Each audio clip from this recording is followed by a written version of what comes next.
இந்த வீடியோவில் நம்ம எதை பற்றி பார்க்க போகிறோம்னா, தமிழ்நாடு கவர்மெண்ட் பார்த்தீங்கன்னா தற்போது அவங்களோட வெப்சைட்டை வந்து அப்டேட் பண்ணிருக்காங்க. இதில் என்னென்ன ஸ்கீம் பற்றி டீட்டெயில்ஸ்லாம் கொடுத்துருக்காங்க என்பதை பற்றியும், கவர்மெண்ட் ஜியோலாம் எப்படி ஆன்லைனில் டவுன்லோட் செய்வது என்பதை பற்றியும் தான் இந்த வீடியோவில் அப்டேட்டில் பார்க்க போகிறோம்.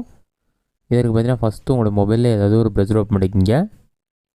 அதில் கூகுள் சர்ச்சில் போயிட்டு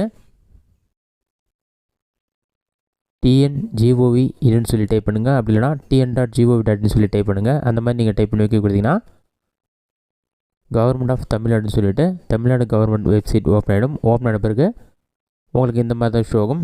என்னென்ன ஸ்கீம்ஸ்லாம் கொண்டு வந்திருக்காங்கன்னு சொல்லிவிட்டு தமிழக முன்னோடி திட்டங்கள்னு சொல்லி மென்ஷன் பண்ணிவிட்டு திட்டங்களுடைய பேரெலாம் இருக்கும். தமிழ் புதல்வன் திட்டம், கலைஞர் மகளிர் உரிமை திட்டம், நான் முதல்வன் திட்டம்னு இருக்கும். நீங்கள் அதை கிளிக் பண்ணிங்கன்னா இப்போ கலைஞர் மகளிர் உரிமை திட்டத்தில் மாதம் 1000 ரூபாய் கொடுக்குறாங்க. இது மட்டும் இல்லாமல் 1,15,00,000 பேர் இந்த திட்டத்தின் கீழ் பயனடைகிறாங்கன்னு சொல்லிட்டு அந்த டீட்டெயில்ஸ் கொடுத்துருப்பாங்க. அந்த மாதிரியே நீங்கள் எந்தெந்த ஸ்கீம் பற்றி தெரிஞ்சுக்கணுமோ அந்த ஸ்கீமை கிளிக் பண்ணல அந்த ஸ்கீம் டீட்டெயில்ஸ்லாம் இருக்கும். அதில் எவ்வளோ நிதி தராங்க அந்த மாதிரி டீட்டெயில். அடுத்ததாக பட்டனில் ஸ்க்ரோல் பண்ணிங்கன்னா டாக்குமெண்ட்ஸ் ஒரு ஆப்ஷன் இருக்கும். இதில் வந்து கவர்மெண்ட் ஆர்டர்ஸ் சொல்லி கொடுத்துருப்பாங்க. அதை வந்து கிளிக் பண்ணிங்கன்னா எல்லா டிபார்ட்மெண்ட்டோடைய நேமும் இருக்கும். எந்த டிபார்ட்மெண்ட் சம்மந்தமான ஆர்டர்ஸ் நீங்கள் செக் பண்ண நினைக்கிறீங்களோ அந்த டிபார்ட்மெண்ட் செலக்ட் பண்ணிக்கோங்க. அதில் ரீசெண்டாக என்ன ஜிஓ பாஸ் பண்ணியிருக்காங்கன்னு சொல்லிட்டு பிடிஎஃபாகவே கொடுத்துருப்பாங்க. எந்த டேட்டில் வந்திருக்குன்னு சொல்லி கொடுத்துருப்பாங்க. அதை கிளிக் பண்ணிங்கன்னா பிடிஎஃப் ஃபைல் டவுன்லோட் ஓப்பன் ஆகிடும். அதிலே அந்த ஸ்கீம் பற்றி எல்லா டீட்டெயில்ஸுமே கொடுத்துருப்பாங்க. இந்த ஆப்ஷன் வந்து கொடுத்துருக்காங்க.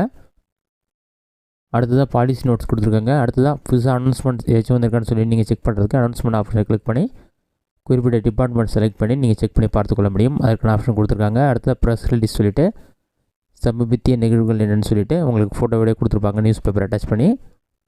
அடுத்த பாட்டம் ஸ்க்ரோல் பண்ணினா தமிழ்நாடு கவர்மெண்டோட ட்விட்டர் பேஜும் லிங்க் பண்ணி வச்சுருக்காங்க. இந்த மாதிரி எல்லா டீட்டெயில்ஸுமே வந்து நீங்கள் இந்த வெப்சைட் மூலமாக செக் பண்ணி பார்த்துக்கொள்ள முடியும். இதற்கு முன்னாடி பார்த்திங்கன்னா இந்த வெப்சைட் ஸ்லோவாக இருந்தது, நிறைய ஆப்ஷன் கிடையாது.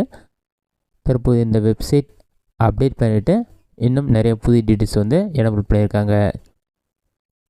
இந்த வீடியோ உங்களுக்கு யூஸ்ஃபுல்லாக நினைக்கிறேன். இந்த வீடியோ பிடிச்சிருந்தா லைக் பண்ணுங்கள். இந்த வீடியோ வேறு டவுட் இருந்தால் கமெண்ட் பாக்ஸில் கமெண்ட் பண்ணுங்கள்.